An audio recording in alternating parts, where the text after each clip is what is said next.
Thank you. With 15 years, let me tell you a little bit about Bradley. He's got quite the pedigree when it comes to social media matters. So with 15 years of creative experience as a producer of innovative multimedia content, he has a passion for this stuff.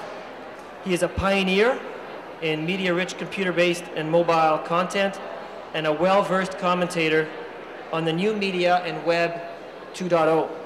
So needless to say, this man knows his stuff. We're very lucky to have him with us today. Ladies and gentlemen, let's get ready for Bradley. Okay, so without further ado, thank you very much for joining us.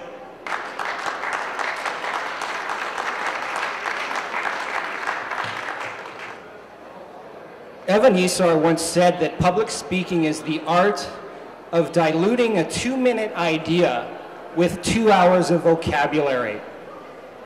I think that's a very, very appropriate statement in the realm of social media, because you look at social media and social networking sites, and a lot of people here probably are wondering where they should start, or whether they have the time or the energy or the effort to get involved with it. I've been in technology for a really, really long time. One of my first jobs in technology was taking brown boxes and unpacking them. And inside that brown box was a gadget. And that gadget had a certain functionality. And my job was just to play with that gadget until I understood it. Because of that, I got to learn a lot of different gadgets and technologies and software systems and user interfaces. And when people often ask me how I came to where I am today and how I know so much about technology, the simple answer is I just click things. I just click things. That's all I do. I'm not afraid to open an application on the web. I'm not afraid to sign up to Twitter or Facebook or any application that somebody sends me. Now, there's best practices and there's common sense that needs to be used in that space. But it's just that, it's common sense. It's not any different than the conversations you'd have in this room.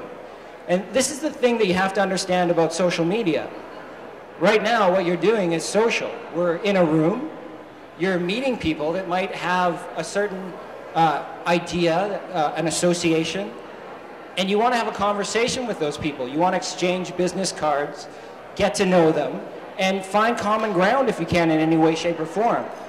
Because when you find that common ground, the whole becomes greater than the sum of its parts. And that's how business networking should be.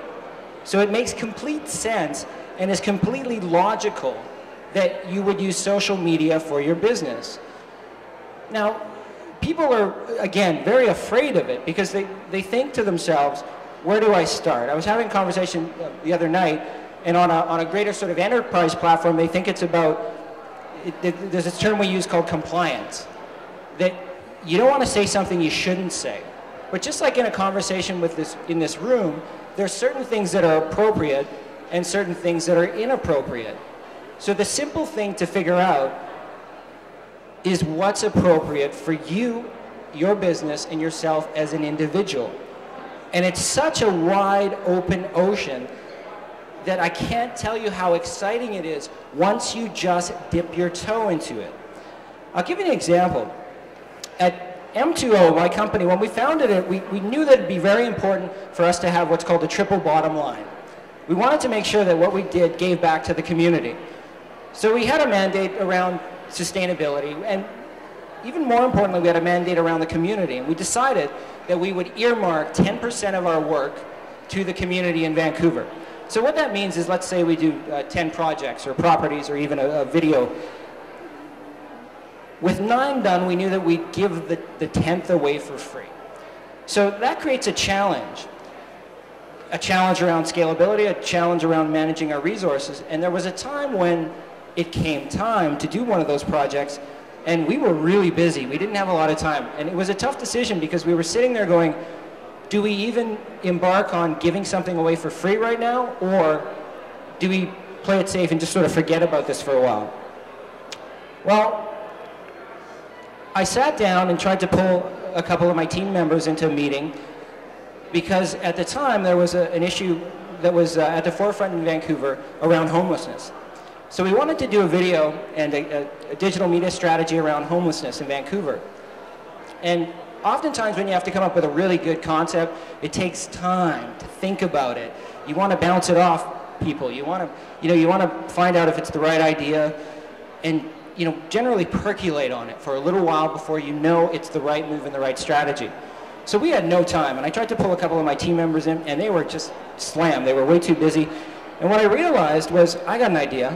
Why don't I just go to Twitter and say that I need an idea. I have nothing. And that's counterintuitive because I'm supposed to be an idea person. M2 is a company that people come to for ideas and creativity. And here I am thinking to myself, what I'm going to say right now is, I got nothing. How's that for an advertising pitch? Hi, my name is Bradley Shende. I run a multimedia company, a strategy company, and I got nothing. And that's really what I said. I said I got nothing. I put it in context, and I said I was looking for ideas around how to cover the issue of homelessness in Vancouver. And a really interesting thing happened. You see, my Twitter feed automatically goes to my Facebook status. And I have a slightly different group of people on Twitter than I do on Facebook, and that's fine. A different group of friends, a different group of individuals. But what happened is, my Facebook was updated with the information that Bradley's looking for an idea around homelessness.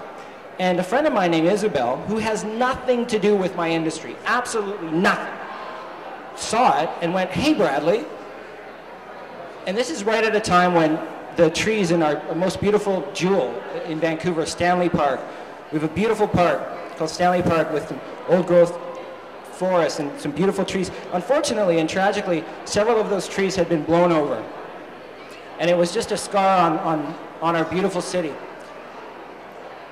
And she posted a reply to my message saying, have you thought of using the trees in Stanley Park and calling it Vancouver's Fallen?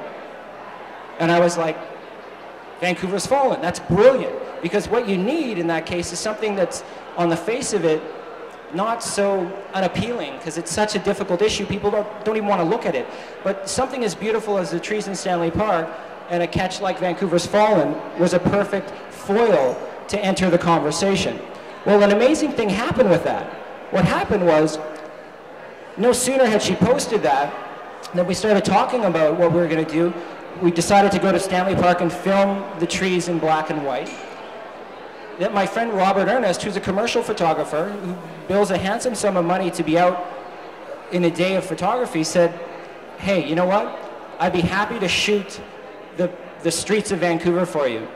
Happy to do that. So I engaged in that same conversation with him. Perfect, we'll shoot that in color, and we'll have the footage in black and white. No sooner had that happened than another person I know gets wind of this, sees it, and then sends me a slightly more surreptitious email, but anchored into that open conversation I had, saying, have you thought of anything around music?